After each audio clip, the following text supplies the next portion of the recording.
I'm Mandy Jakich from Creative Matters, and you're listening to Creative Matters on Air, where I have conversations with new and established artists from around New Zealand. I love to listen to artists' stories and learn about their creative process, and maybe you do too, which is why I've made this podcast, to inspire, inform and educate. I hope you can take away something positive and encouraging from each of these amazing stories to help you on your own creative journey. Welcome to Creative Matters episode 9. Thank you so much for listening.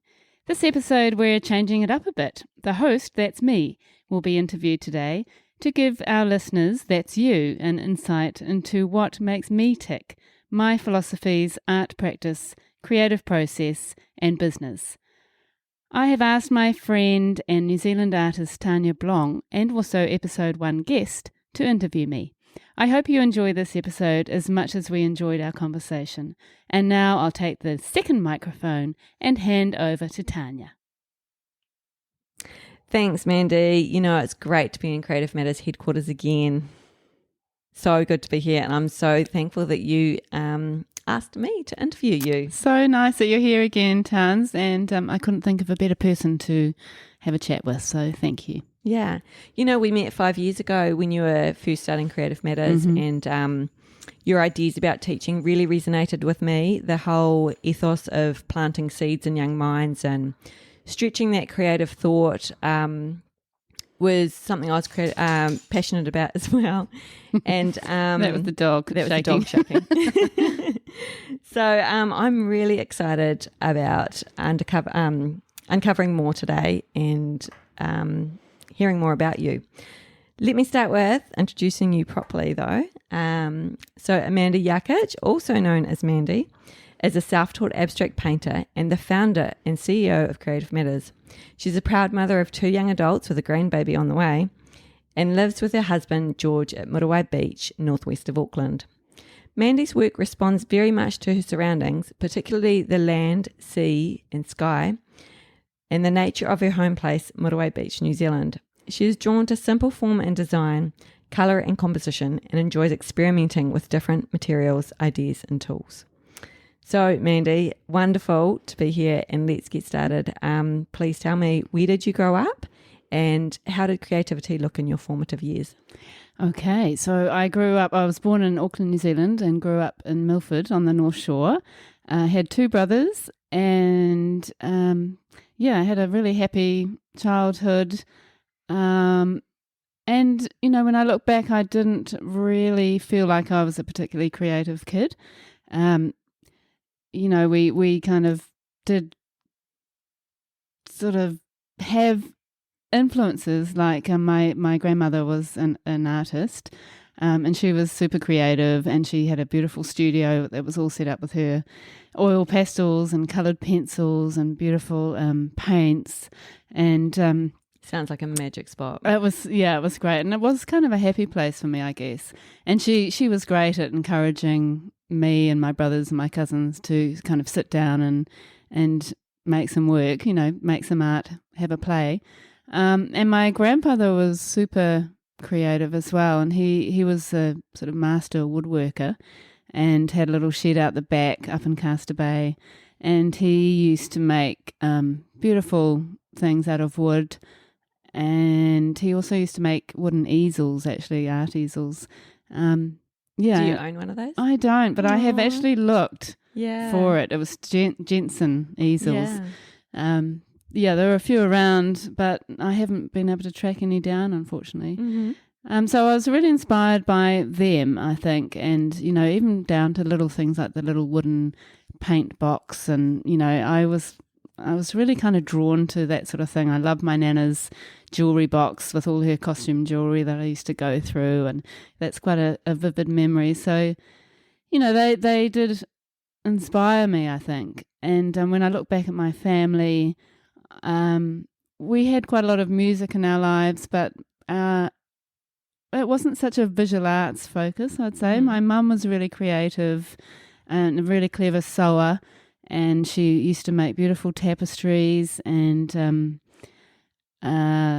other kind of like knitting, did amazing knitting, Fair Isle jumpers and that kind of thing. And she made all of our clothes until, I think I was about 10 years old, just, desperate for a pair of Levi's and and something from the store. But, she was super clever and loved that and spent a lot of her time doing that. So she was really creative, and I actually think she had some talent there with painting and that kind of thing that she probably just never really tapped into. Well, she was busy, 3 kids. Yeah, being a mum. And then my dad was more, I'd say, the sort of intellectual side. My brothers were very sort of maths and science and academic. So it wasn't something that we really had in our lives in a huge way, and we never went to art galleries and that kind of thing. So yeah, it's quite interesting. So was there a point at school, sort of either primary or high school, where you did get interested in art?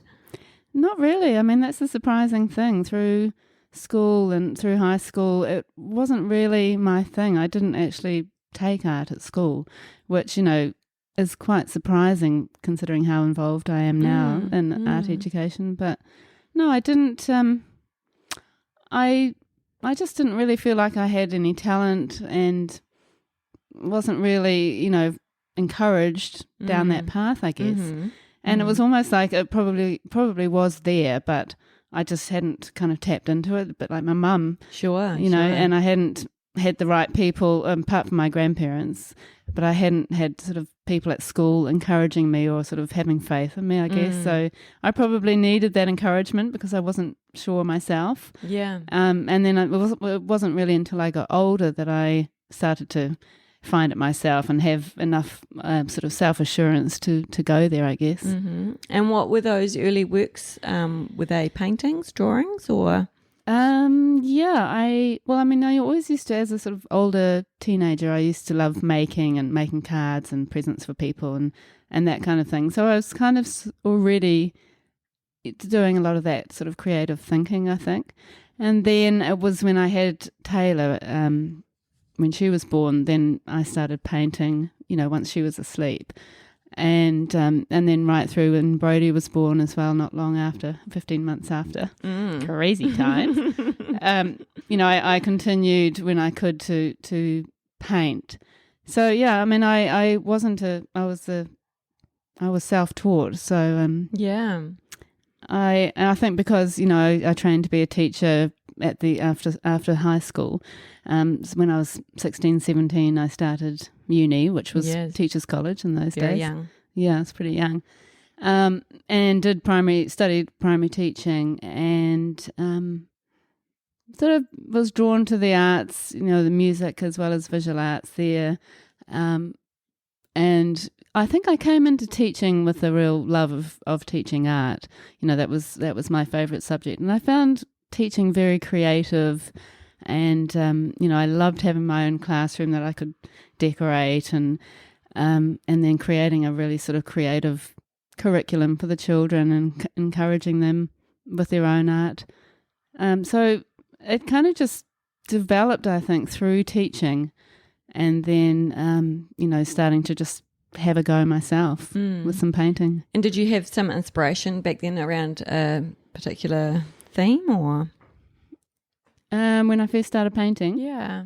Well, yeah, I loved geometrics, and I don't know if there was a particular artist even at that time that inspired me, but I just used to get ideas, and then I'd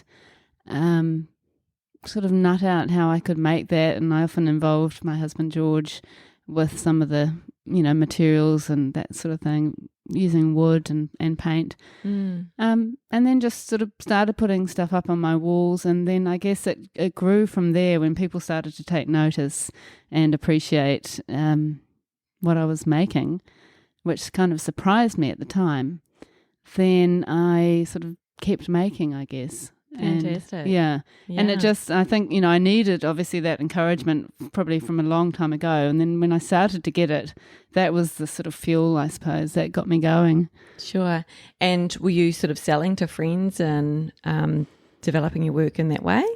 Yeah. A few friends did start buying very kindly my work, and and then through a couple, Robert and Joe Hill, we decided that we could actually show my work at their house. So they had a beautiful home in Mission Bay, and I don't know, just between them and me, we sort of figured out that it would be a cool thing to do, to sort of show the work that I've been working on, and have that sort of private setting, which really appealed to me, because I think because I was a self-taught artist, I didn't really feel like I was ready for galleries, and I just wanted to share my work, really. And I think that's what I'm all about, is just having that connection with my work, but also with people, and being able to engage with them as they were engaging with my work meant a lot to me. So we created a private exhibition at their home just for one night, and it took a lot of work to get that to happen.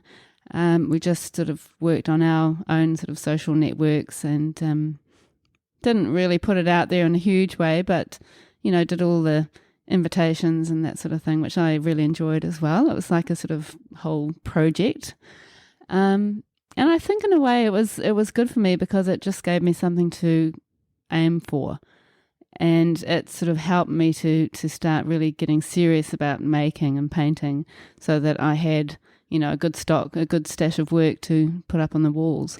Absolutely. Yeah. And those deadlines are really great for artists, but also wonderful to kind of make it fit to your world and your way of painting and what you're comfortable with. Yeah. It's really, really entrepreneurial, and I think a lot of people could benefit from that. Yeah. It doesn't always have to be the gallery way. Yeah.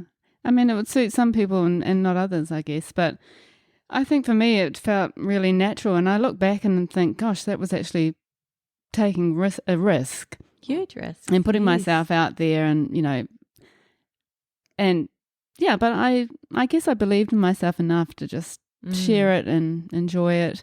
And I loved the whole idea around that sort of, sort of home staging the place so that it looked amazing, and buying nice food and wearing a cool outfit and getting my hair done, and all of that sort of, it's a little bit of a performance whole thing, and quite a cool project, designing the invitation, and then having all my people come, and then friends of friends and that kind of thing, and it actually sold quite a lot of work, which was nice, and that sort of gave me impetus to continue, I think.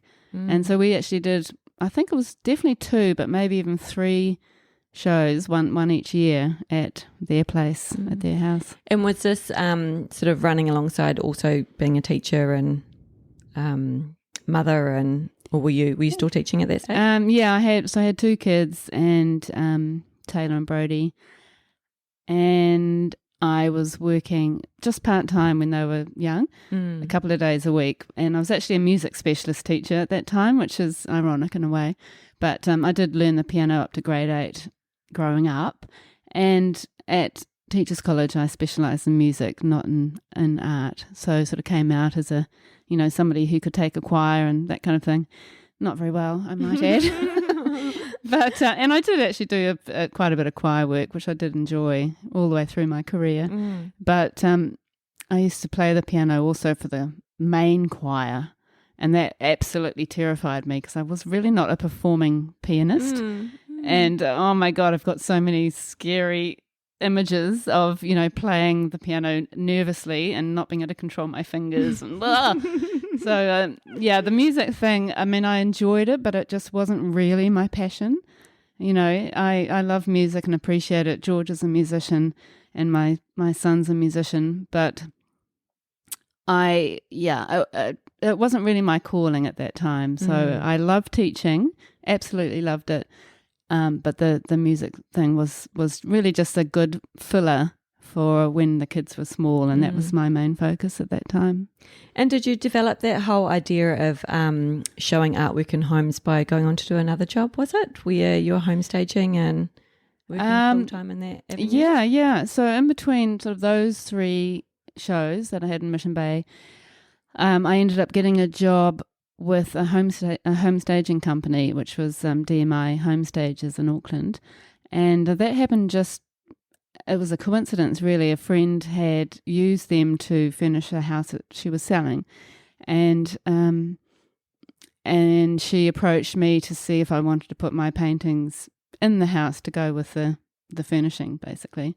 So, I did that. I went to the home and decided what I needed to put in where, and I loved that. I guess I am quite interested in interior design and homes and fabrics, and I love beautiful objects and that sort of thing. So, I enjoyed that aspect. And so, I put the paintings up, and the woman, Diana Mallion, who owned the company, came in and saw it and loved the paintings with her furnishings.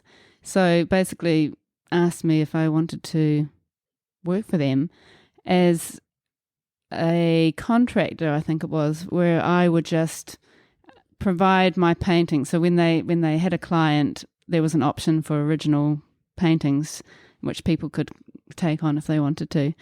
So quite a lot of top-end homes, like very expensive brand new homes, I'd go in and put my paintings up, and I did that for 4 years, and it was amazing because I actually had to paint and paint and paint and paint, which was really what sealed my painting for me. It really gave me that time to just get used to working with that medium and develop techniques and, experiment with ideas and all that kind of stuff.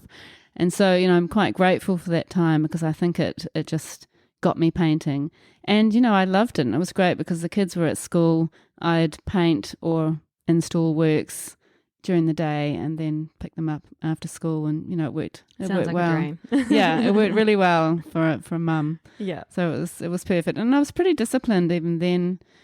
Working during the day, that was my job. I was either painting or installing, and it was great. I loved it. That brush time can be great to really, I think, just work through ideas and techniques and learning that medium, and just putting that brush time in sort of solves a lot of problems. Yeah. You do a lot of development, I think, through that. It's just about doing, isn't it? Just getting into it and So when did Muriwai come onto the scene? When did you move out to the West Coast? Well, we had built a house in town, and we wanted to build again, so we sort of started looking out west because I was a good North Shore girl from way back, but then George dragged me to the west. Thank God he did. That's all I can say. And so we discovered a property at the back of Muriwai and loved it. It was 2.5 acres, and decided we wanted to build again with a bit more space. And then we decided that we would also like to design a home that I could show my paintings in. So right from the beginning of that project, it's another project, I do like projects. We kind of thought about what sort of house shape, what we needed to consider to make it a good space for showing painting. So it was just very minimal, concrete floors, white walls.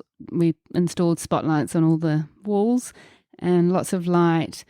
And then we had 2 private shows there, which Wonderful. it was cool. And it's so interesting because we didn't know anyone. We were new to Muriwai, and we put it out in the sort of local newspaper and that kind of thing. I think the Northwest News interviewed me. It was my big claim to fame. And so I did do a bit more advertising for that and got quite a few locals coming. And now I look back at the visitor book, it's so funny. It's like, oh my God, I can't believe that friend of mine who's now a friend actually came along. Yeah. And, because we didn't know anybody. Yeah. It's a good way to get to know the community. Yeah, it was quite cool. Yeah. And they must have thought, who is this random person from town coming in? I think they were like, finally, something, but exciting in the community. We're always up for new things happening. Yeah. Yeah. And now I know what a sort of amazing community Muriwai is. and the people in it. You know, I can understand why they would come and support it. So yeah, it was pretty cool. Were you influenced? Do you think there was a change in your work once you came out to the moody West Coast, and you know, the impact of the environment and the landscape here? Did that feed into your work at all? Yeah, very much so. So I think I went from I still kind of did geometric abstract work sometimes, but it became very much sort of abstract landscape once we got here.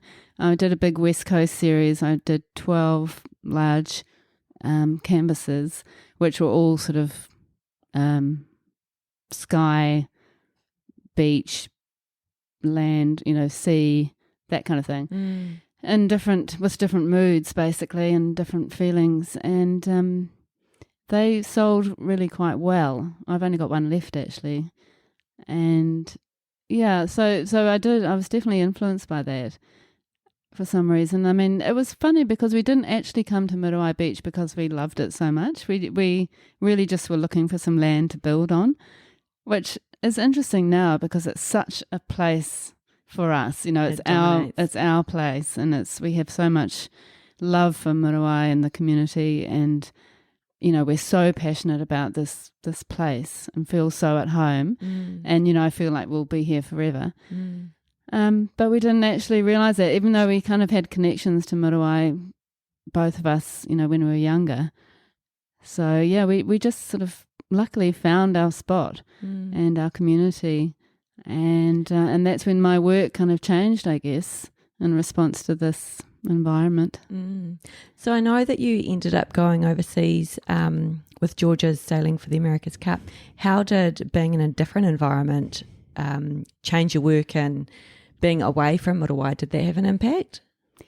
Yeah, it was interesting because we spent time in America and near Seattle and also Valencia. And I continued to paint in both of those places. I mean, we had the children to look after, but, you know, when I could, I did. And I just kind of needed that. That was my creative outlet, I guess. And then, you know, going to Valencia, I was actually inspired by all the beautiful mosaic works on the buildings. Oh, the colours, the mosaics, the tiles, just beautiful. So beautiful. And we were very close to the arts and sciences buildings, which was in the river bank, I can't remember what they called it actually. Anyway, it was a big feature of Valencia. It was quite new, and that was all white, monochromatic, very sort of shiny. I love the shine of the white tiles with the matte grout, and how it sort of reflected the sea, the water that they had around the buildings, and I love white anyway, and I love monochromatic stuff. And a bit of shine. Yeah. A bit of sparkle. Yes, absolutely. So I did quite a lot of mosaic works on canvas, which was quite different for me, still having that sort of geometric connection. I love circles, so there was quite a lot of circle work happening. And then experimenting, I guess, with mediums like modelling paste and other sort of thickeners so that it felt slightly raised on the canvas and had that sort of tile feeling, but out of paint. So yeah, I really enjoyed doing that series actually. And then also while I was there, I found myself, without really realising, making more connection to Muriwai, because, you know, we lived in a small apartment, high-rise apartment with 2 kids, and George was working a lot with Team New Zealand, and I think that was my escape, and that sort of just needing to connect again with my home place, which I was missing.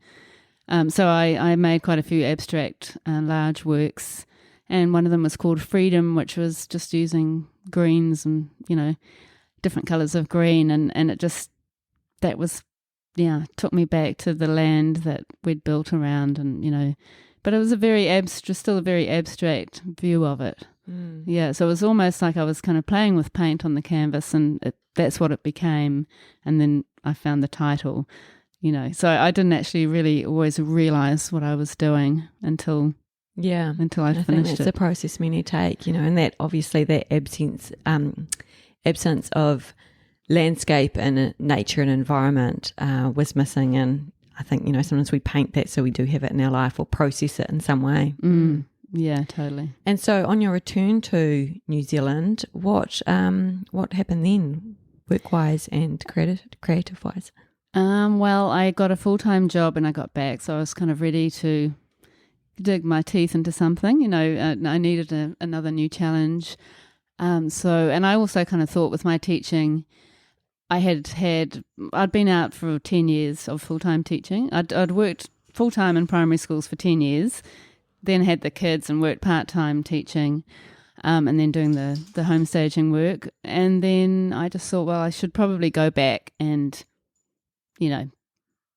stay connected to the New Zealand education system and work full-time. So Brodie, our youngest, was 9. So I'm really grateful for that time that I had where I wasn't working full-time. I was really lucky, and also was able to get creative while I had the kids. So I went back to full-time teaching year 8s at Waimoku School, which is our local school where the children went to.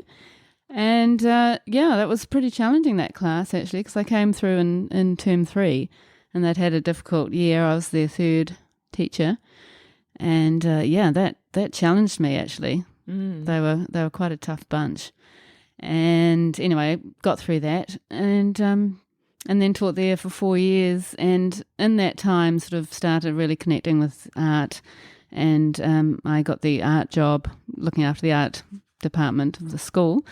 So that was a chance for me to use my skills and my creativity to sort of bring something to that school, and I created just a few things, nothing startling really, but it's got an art exhibition happening at the end of the year where all the children participated.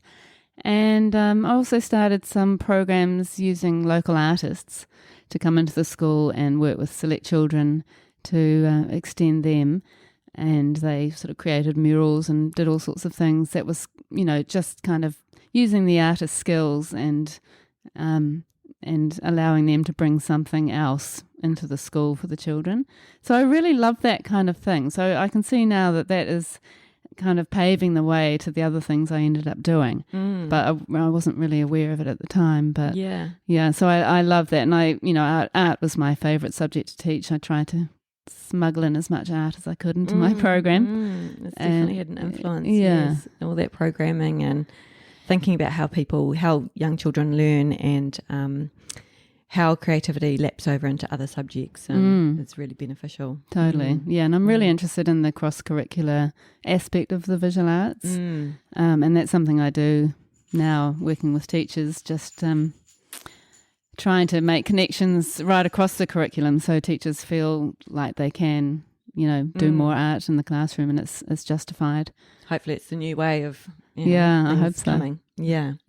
So did you continue teaching, or what was sort of after the next that? adventure? Well, I actually ended up working as an art educator at Auckland Art Gallery, and I did that for 4 years. So that was an interesting process, actually, just getting into that, and I think it's worth sharing because it's encouraging, I think, for people to hear stories like mine, that I actually got that job sort of by coincidence, really. I happened to be calling the art gallery to book my class in for a visit, and just said to the person I was speaking with, who turned out to be my manager, I'd love your job. Wow, how amazing. And she just told me about this job that was open, and we had a chat, and she asked if I wanted to have an interview, and I was like, wow, whoa, this is really freaky, because I didn't think I was, eligible to work at New Zealand's largest, most prestigious gallery, because I didn't have a fine arts degree. And, I had an education degree, and also I was a self-taught artist, so I felt like I was kind of an imposter in some ways. But, it is interesting, because if I had gone through the normal channels through HR and sent a letter, I wouldn't have got a look in, because, I didn't have on paper what they were looking for, which was someone with a fine arts degree. But, I had the teaching skills, and I knew that I could learn the rest, or at least bluff my way through it. Yeah, that experience is, sometimes so beneficial, but also your personality.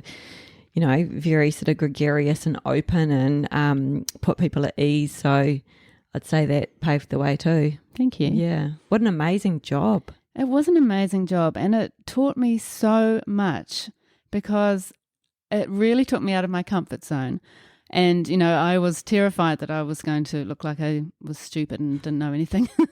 And so, I did a lot of reading. I mean, I caught the bus for 16 months and I read and read and read because I was petrified that someone was going to find me out, basically. So, I did a lot of learning about New Zealand art in particular and art in general. And I didn't know very much about art history, so my manager was good to me in that way. She taught me a lot.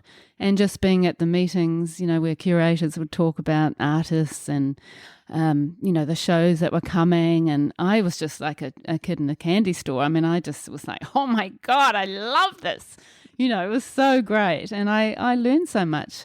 And I was grateful for that opportunity to do so much learning, but also to, gain so much confidence because I'd put myself out there and stepped out of my comfort zone. And it was a very public job. I was always presenting, welcoming, hundreds of kids and talking about artworks in the gallery in front of all these children and parents and teachers. And then the public would sort of stop and watch as well. And it really made me refine my game, as a teacher. I think it was very much on show, and I knew I had to be great. And that was great. That was good for me because, no matter how I was feeling, I had to basically perform, which is kind of what teachers do anyway, but it was just on a bigger scale. And I think it just helped me to, refine my practice. And every time I was teaching in the studio, there was, 10 parents watching, the teacher watching. So it became quite a public teaching role, unlike teaching in schools where you're kind of locked away with your kids and you don't often have adults watching. So it was really good for me. And I ran the studio program there, the art making programs. And so you would purposely program to what show was being exhibited at the time and sort of base it around those artists and which I loved. Yeah. So fantastic. We had, there was that ever-changing journey of, different exhibitions coming in. I'd have to learn about all the work, all the artists. I'd go to the meetings and learn from the curators as well. And then I would have to create sort of a response to that show, basically. And I was writing programs for primary school students, secondary school, special needs students, and then I also developed a professional development classes with teachers. So it was great. It was a really awesome job. I loved it. And was this kind of when seeds were starting to be planted in your own mind about perhaps developing your own business and casting the net sort of further afield with this sort of education? Yeah. I think, as we've talked about before, I seem to have a bit of a cycle of 4 years where I love a new challenge and I love new projects, and then after some time I start sort of looking for new challenges. So I felt with that job I had really done everything I felt like I could do within the sort of parameters of that institution. And it just made me think, because I had so much contact with teachers and parents, and I'd really learned about marketing and building relationships and all of that sort of thing through my job there. And I just thought, actually, I feel like I am ready to start connecting in this way, but with my own gig. And, creating programs like I've been creating, but, deciding how I want to do that and where and how it's going to look. And we did a lot of work actually at the Auckland Art Gallery about creative process. And I think that's what sort of got me thinking about the importance of children and adults, working through a great creative process of sort of exploring and experimenting and reflecting and sharing and creating, obviously, and just placing a bit more emphasis on the process, not just the product.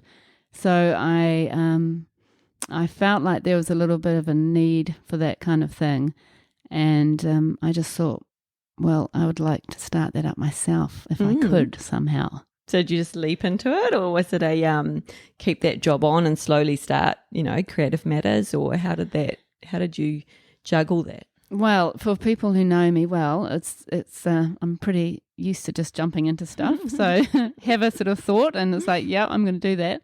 So I did kind of jump into it. I remember ringing George to say, do you mind if I resign this week? I'm ready. I'm going to do it. And he was super supportive of that. And, I'd done a lot of thinking. I'd been thinking really for a year about how I was going to do it. And, and I guess I jumped off the cliff. I, believed that I could do it. And I believed in the need for it. And I was very passionate about it. And I just thought, I cannot do it while I'm working full time.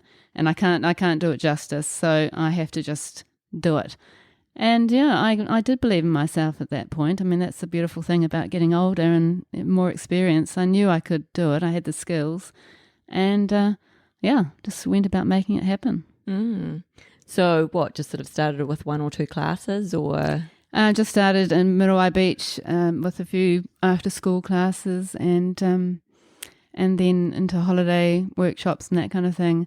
And that's where Creative Matters was born. Okay, so now we're 4 years later, and 6 years. 6 years later, we have 15 employees, 25 classes rolled out over Auckland, and teacher PDs, murals in schools, homeschooling.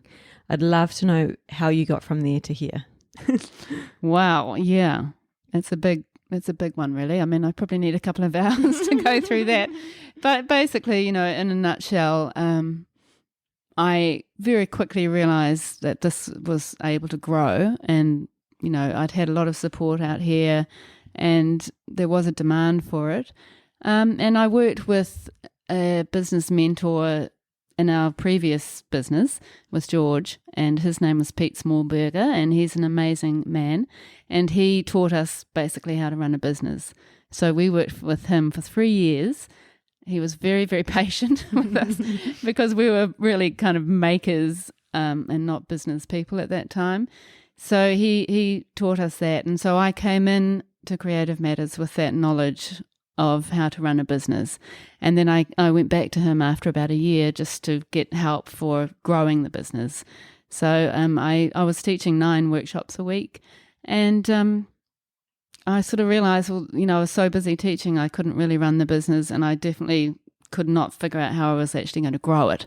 So he helped me with that, and he was the one who said, Mandy, if you want to grow the business, you can't be teaching, which felt really strange to me.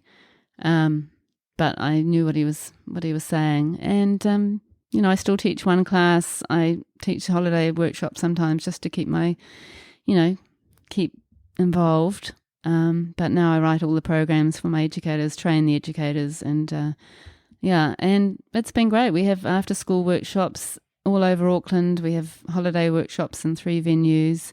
I love to work with artists in the community, doing different sort of visual art projects, and we did that together, didn't we, Tara? Yes, we did an amazing mural on State Highway 16, which was, again, like such an amazing opportunity that you gave me, which I think, is outstanding how you seem to do that to many people. You just bring them up and let them spread their wings on so many projects and opportunities. And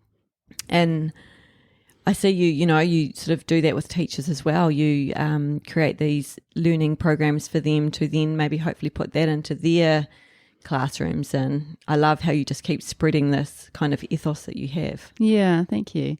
No, I do really believe in that way of teaching art and taking it across the curriculum. And I love working with teachers. I mean, I have run some workshops at places where teachers elect to come, and that's awesome. And then also sometimes the art department, head of department, comes to me and asks for me to work with the staff. And then, sometimes they have things that they need help with. And I love creating customized programs for a staff so that I can deliver what they really need, but all based around that exploration of the creative process. So trying to get teachers away from thinking about the final product, or formulaic kind of art that feels like there's not a lot of creative thinking happening. So just pushing teachers out of that and into much more exciting approach to visual arts. It's absolutely beneficial. We need more of that. Yeah, we do, sadly. And it's not the teacher's fault. Unfortunately, they don't get a lot of training at university for visual arts. They might get like a 6-week block and that's it. And a lot of people feel a bit like they don't know enough, you know. So I love supporting them to do that kind of thing, and hopefully it makes a difference. Yeah. Okay, I would really love to start talking about your own creative process, actually, because that's a whole other avenue to you. You seem to be quite a multidisciplinary artist, working across many media, and I'm interested to know what comes first. Do you have an idea that you sort of develop with the media in mind, or do are you inspired by sort of wood or working with paint or resin, and then the idea develops? How does your whole process sort of work? Well, I guess because I'm self-taught, I am very experimental, really, and I think that sort of started from the beginning and has gone all the way through when I look back. So I am very much an ideas person. I do a lot of thinking.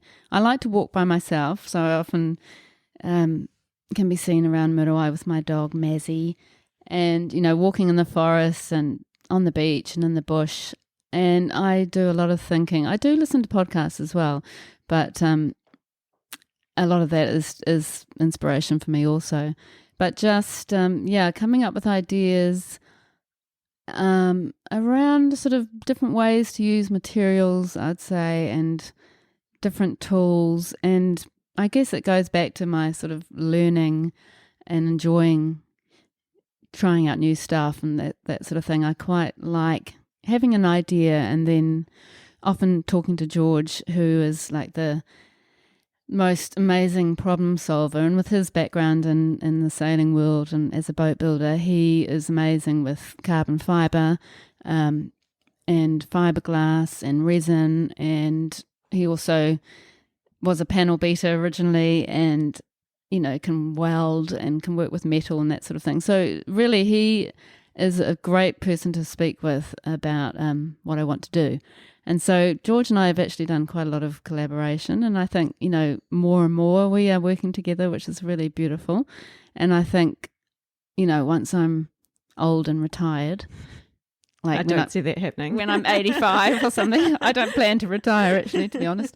But, I think that we will work together more and more. And he's actually got incredibly good ideas as well. But at the moment, I sort of come up with the ideas and he helps me to make them happen. So when I think back to all the work that I've done, I mean, painting is a thing that's gone all the way through. So I started with painting, and that's always happened, all the way through since I was, early 20s. But other things have come up, and that's been fun. I enjoy that. And I think because I haven't had any formal teaching, I don't feel the need to sort of stay in a box or have to be creating a certain type of work.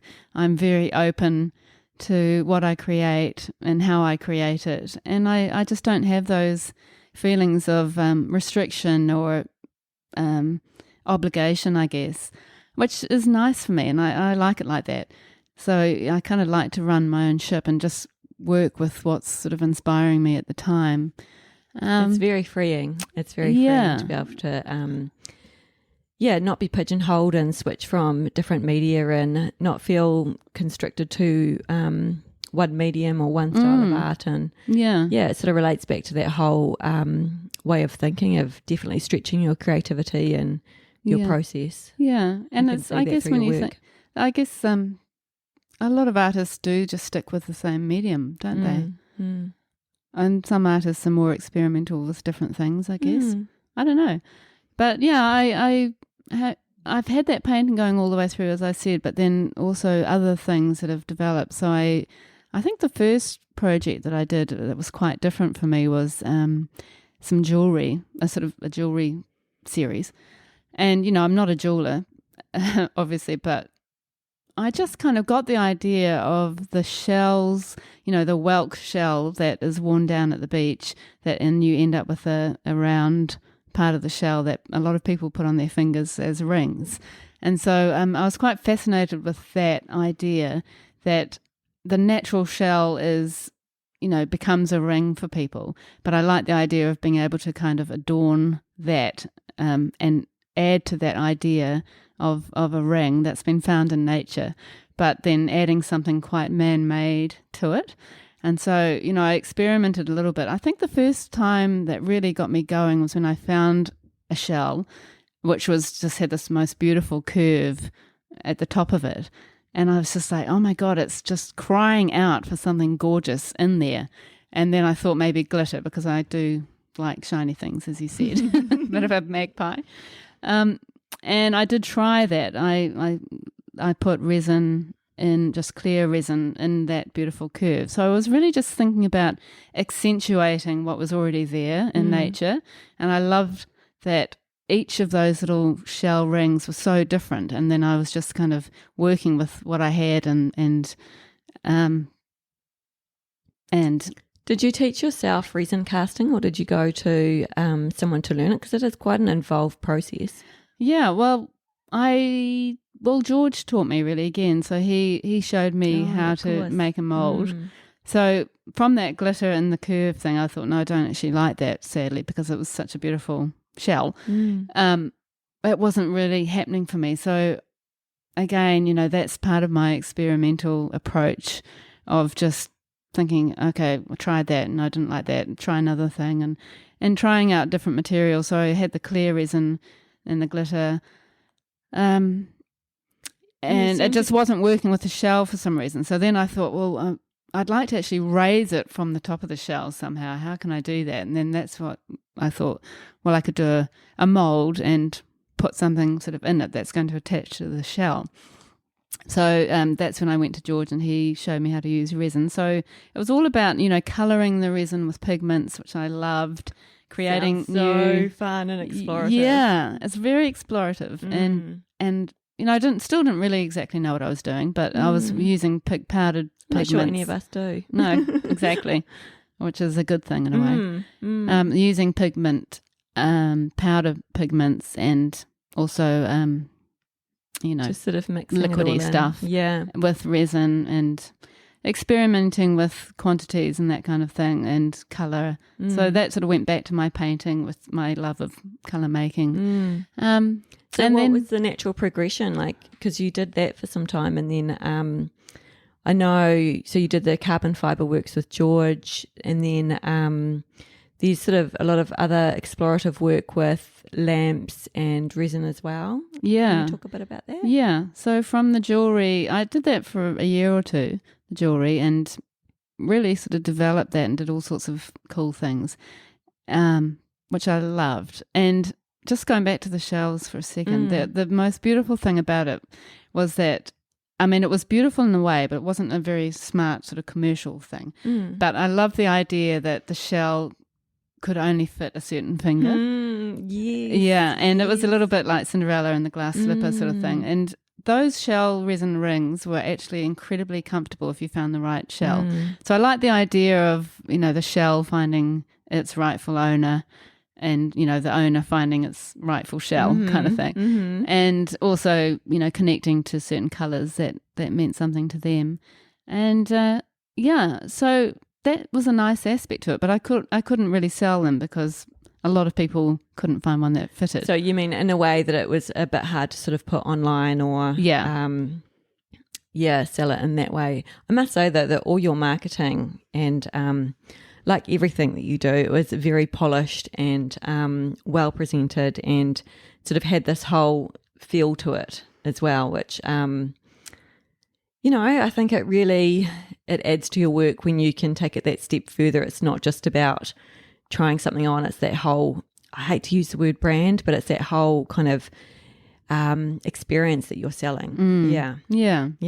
And it didn't always work, but the people who did find a ring, which actually oddly many Muriwai women own one of those rings because they found their rings, which is almost like, that was meant to be. But no, so I kind of felt like I'd been there, done that with that process and that sort of project, and was ready for something new. And then I really just wait for the universe to bring me her ideas. And I really believe in that. Sometimes, if I'm busy, I don't have the headspace and it's not happening, and I just am okay with that. I let that rest because I am sure and really confident that other stuff will come into my head. And sometimes it goes on for a few months with nothing. Other times it's on to the next project. I've already got an idea. It sort of varies, I suppose.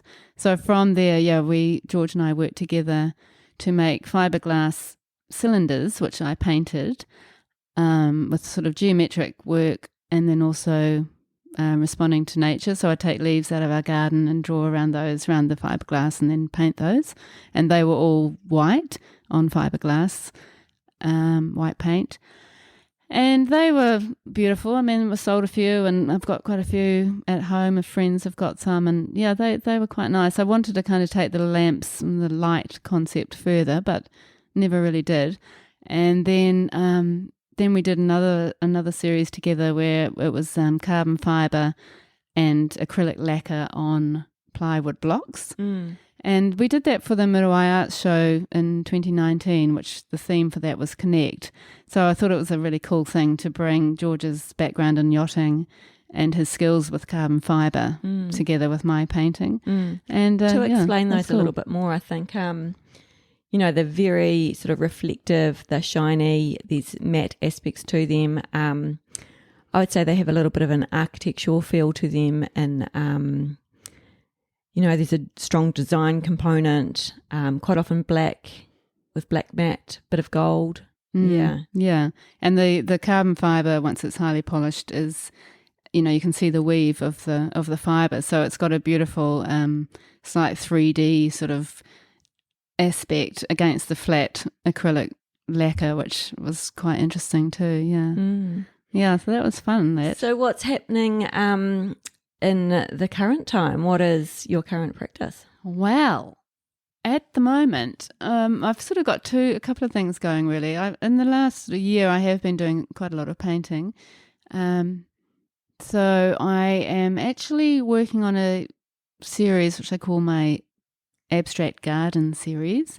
So once again, responding to my place, but this time more about actual nature. So I love my garden, and I love to garden, and I love to walk, as I said. So I just found as I was walking about a year ago that I was just starting to notice the beautiful form in nature with plants, and it was about the different shapes of the leaves and the different form and compositions that plants could create.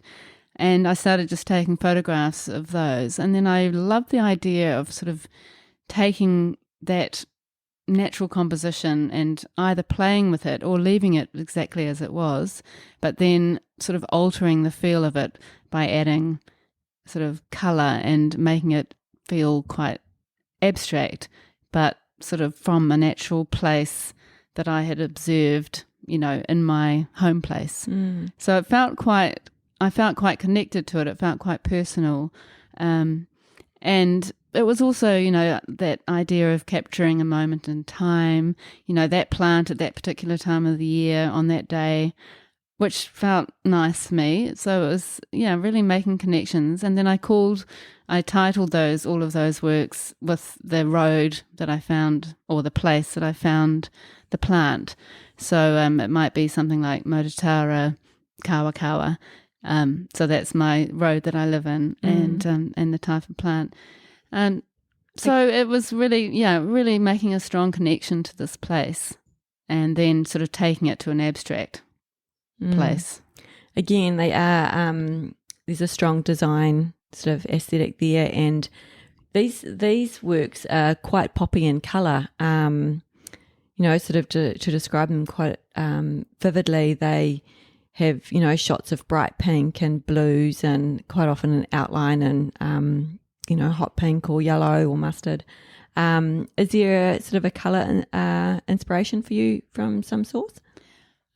I do love colour, and I really enjoy making colour, like I said, with paint. So everything I've sort of I've made the colours myself, but I love also putting colour together that's maybe unexpected, or, like light soft pink with emerald green and, mustard and pink. Dare I say pink again? And shades of pink. Yeah, and just kind of playing with interesting colours or shades and tints of colour, and once again, not really starting with the final product for me, but having that initial inspiration from nature, and then just kind of seeing where I could take that from a more abstract point of view. Yeah, so it's kind of about simple form, which really is what all my painting has been, and shape, and then with a real focus on colour. Yeah. So these designs, they're quite a small scale, would you say? Yeah, they're much smaller than I usually work, actually, and I've been painting on paper, which I've never done. And the reason why I did that was, well, partly because it all started in COVID lockdown, and I was just painting on the dining table, so I just needed to make it easy, and I just left it out for that whole time we were locked down, and that's when I kind of got into it. And then I really wanted to kind of keep developing it, I suppose. And I actually get prints made, archival fine art prints made of the work, and then made bigger. So I think they're best really big. I'd love to see them very big. Very big. They're very strong, and I think they translate really well to a bigger aspect. I also know that you put these into more of a sort of a design aspect, and that they're sort of translated into objects and homewares in true Mandy style. Once again, what was that kind of thinking behind that, and how did that develop? I actually just had a meeting with a woman who I think my mentor actually introduced me to her, just as somebody I might get on with, and she'd not been in New Zealand for that long. And she told me about a site where you can put in designs and get homewares or accessories made with your designs. And I just thought, wow, that the designs that I'm creating really do lend themselves well to certain objects for the home. So I just kind of had a little play with this site, which was Society 6, it's called. And I just quite loved the website and enjoyed playing with it, and testing out my prints on these different objects like duvets and deck chairs and small purses and cushions and floor cushions and that kind of thing. And they looked amazing. And it was still quite a sort of designy, interesting thing to work on, deciding the best prints for the different objects. And I quite enjoyed that, so I kind of did it and put it out there and sold a few things, and that's just sitting there and sort of ticking away nicely. And then also there's Contrado, which is another website similar, where artists put in designs and they basically make the work and send it off to the client, and we get a cut every time something's sold. So for that one I did silk cushions, which are sort of high-end, quite expensive, but using my black and white sand pictures, which I haven't talked to you about yet. No, what is that sort of from walking along the beach and sort of seeing sand patterns, or how does that? Yeah, that was alongside the abstract garden works. I just got inspired by the beautiful lines that are created on the sand dunes by the wind. When it's quite soft sand and it just sort of moves into these ridges basically, or beautiful lines.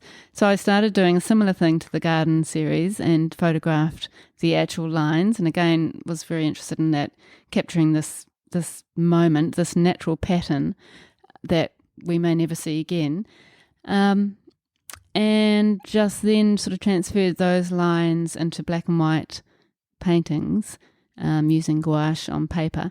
And I did the same thing, enlarged those and got fine art prints made from them. And then, they lend themselves beautifully to silk cushions with a beautiful gold braid around the outside. And, I can just imagine someone in, the Greek islands, an interior designer working with, a super yacht somewhere and just liking the connection with the sand and maybe with New Zealand and putting in something that's really sort of fresh and modern and contemporary into the yacht that has sort of a nice connection with the sea. So I can see that too. I'm still waiting for that person will come. to come to me. But It will come. So what's sort of on the radar in the future? I know George is down in the garden finishing off your studio. Yes, he certainly is. I'm very envious about. Yeah. I don't think you need to be envious. You've got a pretty cool studio, which you made yourself. You have very beautiful surrounding down there with your Nikos and taro plants. So what is on the horizon for you? Well, I'm artistically anyway, I'm working on some light boxes using those sand pictures as sort of inspiration, sand paintings. So that's interesting. And again, George is going to make the boxes for me. So that's that for the Muriwai Arts Show Leap of Faith, which is May 21st to the 23rd this year. So working towards that. And then, I'm not quite sure as far as my art practice goes where I'm heading after that. But once again, trust the universe. And in Creative Matters, what is sort of on the horizon for that? Well, I just I plan to continue that for a long time to come. So that will continue, keep growing that. I'd like to develop the professional development courses with teachers further. I plan to keep doing this podcast until I'm 100. So if any artists listening want to be involved, please get in touch. And I think having that studio, which will be built in the next few months, hopefully, I'll be able to spend a bit more time down there. I'm going to actually go down there to work when I'm working from home and do my dining room table. Do my business stuff there as well as my art stuff. Take the dog, and it'll be interesting. I think it'll be good for me to be able to kind of step away from the home a little bit, even though it's just down the drive, and have a slightly different aspect to work, and then coming back to home. Which should be good. Yeah. Do you know, I think that concludes my questions for that, but I do have a surprise quickfire round for you. So let's delve in. What is one thing on your bucket list? Oh, bucket lists. Okay, so I'm just not really the kind of person to have a bucket list, which is interesting, but I think it's probably because I believe in living each day, and I do all the things that I want to be doing, and I just kind of make stuff happen. So I'm not really one to have dreams of things I have to do. It's just, I'm kind of just living through my life in the best way I can, and I feel very grateful for what I have, so I'm not kind of yearning for things I need to do before I die, kind of thing. You make the most of every day you've got. Yeah, it's interesting, isn't it? Yeah. Okay, if you could have dinner with any artist, living or dead, who would it be? Well, it's a tricky one. It's a very hard question on the spot. I really love Gretchen Albrecht's work. So she's a New Zealand artist who has been working for a long time, really, and she is also a teacher, or used to be, a secondary teacher, I think. I love her work, and I'd love to have dinner with her, and hopefully she'd give me a free painting. Here's hoping. She might be listening. If you could own a piece of artwork by any artist, who would it be? And if you know the actual piece, what would it be? Oh, well, I'd say I'd love to own a large Mark Rothko piece. I don't know which one it would be, but I do love his work, and I was always pretty inspired by his sort of colour field sort of approach and the way he layers paint and colour. And I'd love to own one of his. Maybe one of the yellow pink ones. Maybe. Not sure about yellow. No, definitely pink. Maybe pink. Okay, what are you currently reading? I'm reading Where the Crawdads Sing.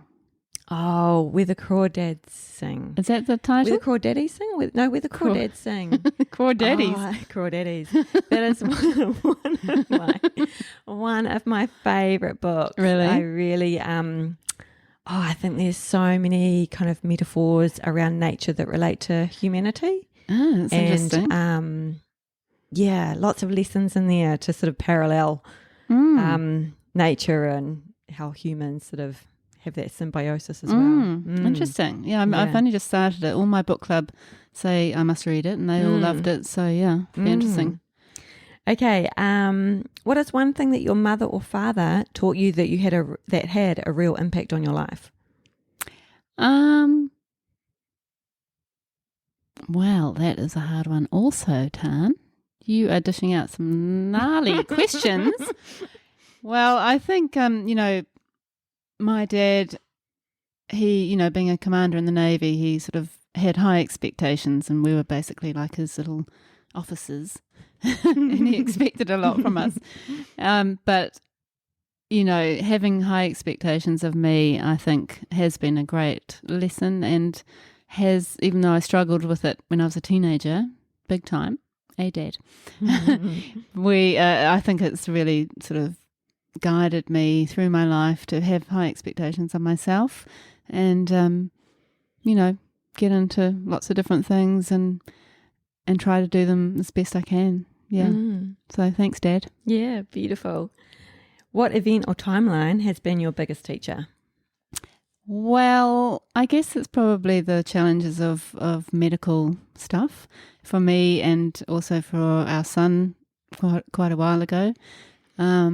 I think what we've experienced through that has really shaped me and all of us as a family, brought us closer together, and, just helped me to have that attitude that we must live our best lives every day. And I really believe that, and I have told my kids that before, but that is my message to them and to everyone listening, to live your best life and be the best person you can be. You don't know when your life's going to end. And it's enriched my life because I have had that attitude and have been faced with mortality and my own mortality. And, it's been a gift in some ways. And I think, I'm actually grateful for it. Yeah.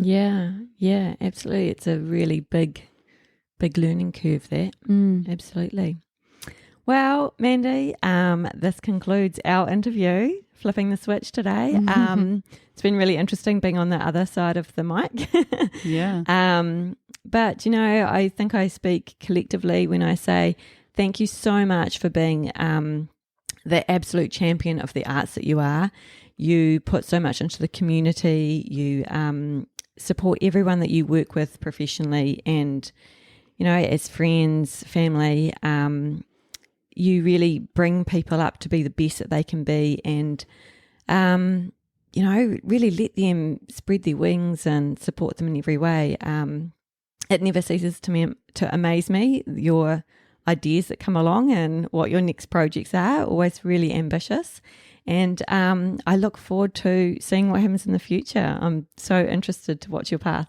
Thank you, Tan. It's actually really nice to kind of sit down and talk through your journey and, my journey with someone like yourself. And, I love doing what I do and I'm very passionate about it and it's really real for me. And if that can touch somebody and help them with their own creativity, then that makes me feel good. I'm sure it does. So thank you. It's been fun. Thank you. Thank you. Bye.